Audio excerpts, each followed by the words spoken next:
नमस्कार मित्रांनो, तू ही रे माझा मितवा या मालिकेच्या पुढच्या येणाऱ्या 30 अगदी मार्चच्या भागामध्ये एक आता जबरदस्त प्रोमो आपल्यासमोर आलेला आहे। त्यामध्ये मात्र आपल्या अंजलीला आता एक छान अशी गोंडस मुलगी झालेली आहे।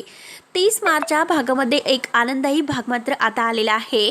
आपल्या अंजलीला छान अशी गोंडस मुलगी होते। सगळ्यांना फार असा आनंद होतो।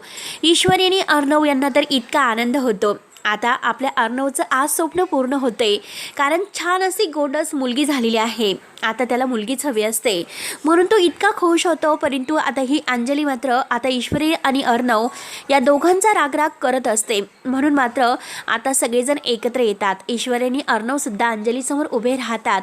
परंतु आता अंजली म्हणते की ज्या लोकांनी मला इतका त्रास दिलेला आहे, म्हणजे ईश्वरी आणि अर्णव या दोघांनी मात्र माझ्या बाळाचं तोंड सुद्धा पाहायचं नाही आणि माझ्या बाळाचा तुम्ही दोघांनी चेहरा सुद्धा बघायचा नाही। तेव्हा आता ईश्वरी आणि अर्णव या दोघांना फार असं वाईट वाटतं। परंतु आता अर्णवला खरंच म्हणजे आपल्या भाचीचं तोंड पाहायचं असतं। परंतु आता वल्लरी मामीला खूपच आनंद होतो। वल्लरी मामी आता खूपच अगदी आनंदाने पाहत असते। परंतु आजी आणि ह्या सगळ्यांना फार वाईट वाटतं। परंतु अंजली अगदी कठोरपणे वागत असते।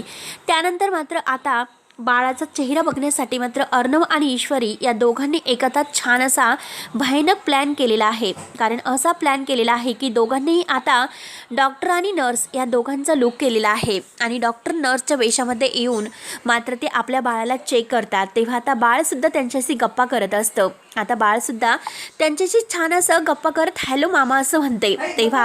तेव्हा आता बाळ अगदी अर्णवशी बोलत आहे, तर ईश्वरी आणि अर्णव खूपच खुश होतात। तेव्हा आता अर्णव म्हणतो की बघ ना, माझं भाषी किती गोड आहे, अगदी माझं स्वप्न पूर्ण झालंय, आयुष्यभर पुरेल इतकं सुख मला दिलेलं आहे। तेव्हा आता खरंच तो थँक्यू बोलतो आणि ईश्वरी सुद्धा खूप खुश होते आणि बाळाला उचलून अर्णवकडे देते। अर्णव आपल्या भाचीला बघून इतका खुश होतो आणि आता तो ईश्वरीचे आभार मानतो, कारण ईश्वरीच्या या प्लॅनमुळे मात्र त्याला आपल्या भाचीला आपल्या जवळ घेण्याचं सुख मिळालेलं असतं। तेव्हा आता ईश्वरी सुद्धा खुश होऊन म्हणते की आता कुठे तुमच्या कलेजाला थंडक मिळाली अर्णव सर। ही दोघंही आता खूप खुश होतात आणि बाळ त्यांना फार फार आवडते। तर मित्रांनो, आता पुढे नक्की काय होतं हे बघायला विसरू नका। धन्यवाद।